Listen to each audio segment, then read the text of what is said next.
నరేంద్ర మోడీ గారు నమస్కారం. నా పేరు ప్రసాద్. హైదరాబాద్లోని బాలానగర్లో చిన్న ఇండస్ట్రీ నడుపుతాను. నెలకి 2 లక్షల దాకా ఆదాయం వస్తుంది. అంటే ఏడాదికి 24 లక్షలు. నిజాయితీగా అయితే ఏడాదికి కనీసం 3 లక్షల ఆదాయపు పన్ను కట్టాలి, మినహాయింపులన్నీ పోను. అయితే నేను జస్ట్ 30,000 మాత్రమే పన్ను కడతాను. ఎందుకంటే నేనొక మామూలు మధ్యతరగతి ఫ్యామిలీలో పుట్టా. కష్టపడి చదువుకొని కొన్నాళ్ళు ఉద్యోగం చేసి పైసా కూడబెట్టి ఇప్పుడు సొంత ఇండస్ట్రీ పెట్టుకునే దశకి చేరుకున్నాను. నా సంపాదన 2 లక్షల్లో 1 లక్ష నా కుటుంబ అవసరాలకి సరిపోతుంది. మిగతా 1 లక్ష భూములు, బంగారం లాంటి వాటిలో ఇన్వెస్ట్ చేస్తాను. నేను ఖర్చు పెట్టే 1 లక్ష రూపాయల్లో దాదాపు 30,000 పరోక్ష పన్నుల రూపంలో ప్రభుత్వం రాబట్టుకుంటోంది. కిరాణా సరుకుల దగ్గర నుంచి టీవీ, మొబైల్ దాకా ఏది కొన్నా 20 నుంచి 30% పన్ను. ఇక ఫ్రెండ్స్తో మందు పార్టీ చేసుకుంటే 3,000 ఖర్చు. అయితే దాదాపు 60% ప్రభుత్వానికి పన్ను. కారుకి పెట్రోల్ కొట్టిస్తే లీటర్కి 30 రూపాయల పన్ను. కారు కొంటే అన్ని ట్యాక్స్లు కలిపి ప్రభుత్వానికి 1,50,000 చెల్లించా. ఇంటి స్థలం కొంటే 1,00,000 రూపాయలు రిజిస్ట్రేషన్ కోసం కట్టా. ప్రభుత్వం కనీసం మట్టి రోడ్డు కూడా వేయని మా కాలనీలో స్థలం కొన్నందుకు ప్రభుత్వం డెవలప్మెంట్ ఛార్జీల పేరుతో 50,000 వసూలు చేసింది.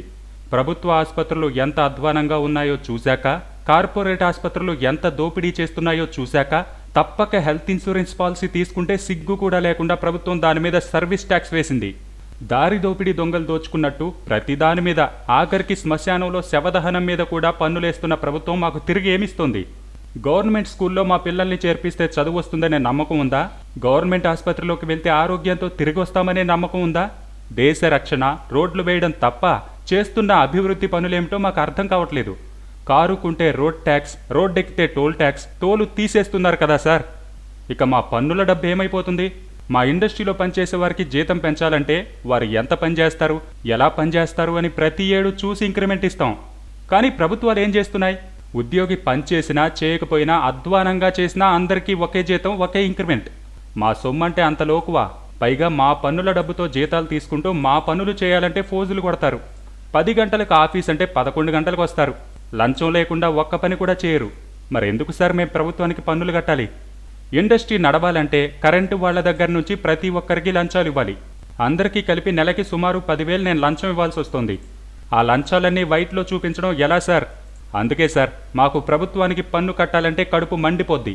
అలాగని నేను సామాజిక బాధ్యత లేనివాడిని కాదు సార్. మీరు సైనిక నిధికి విరాళం ఇవ్వమంటే 10,000 ఇచ్చా. మా దగ్గరలో ఉన్న అనాథాశ్రమానికి ఏడాదికి 20,000 ఇస్తా. మా ఊళ్ళో స్కూల్ బాగు చేస్తామంటే మా నాన్న పేరు మీద 1,00,000 డొనేషన్ ఇచ్చా.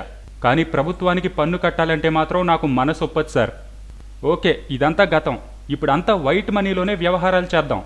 మీరు డిసైడ్ చేస్తారు కాబట్టి నా దగ్గర ఉన్న 10 లక్షల బ్లాక్ మనీకి 30% అంటే 3 లక్షలు కట్టి మొత్తం వైట్ మనీలోకి మార్చుకుంటా.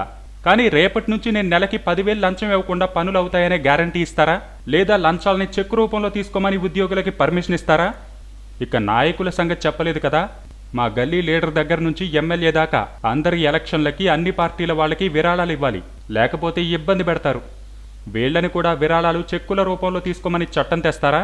పార్టీల డబ్బుల లెక్కల్ని రహస్యం లేకుండా ఓపెన్గా చెప్తారా? ఇప్పటికే బోల్డ్ పన్నులు కడుతున్న మాకు ప్రభుత్వం ఏం సేవలు ఇస్తుందో చెప్పండి.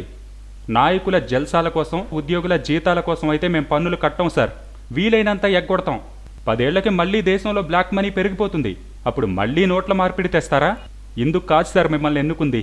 మీ నిర్ణయం వల్ల 2 రోజులుగా చేతిలో డబ్బు లేక ఇబ్బంది పడుతున్న మా వర్కర్స్ కూడా మీ మీద నమ్మకంతో ఈ ఇబ్బందిని సంతోషంగా భరిస్తున్నారు. ముందు ఆ నమ్మకాన్ని నిలబెట్టుకోండి సార్. మేం కడుతున్న పన్నులకి న్యాయం చేయండి. అప్పుడు మేం కూడా న్యాయంగా పన్నులు కడతాం. 2 చేతులు కలిస్తేనే సార్ చప్పట్లు. మా చేయి రెడీ. మీ చేత కోసం ఎదురు చూస్తుంటాం.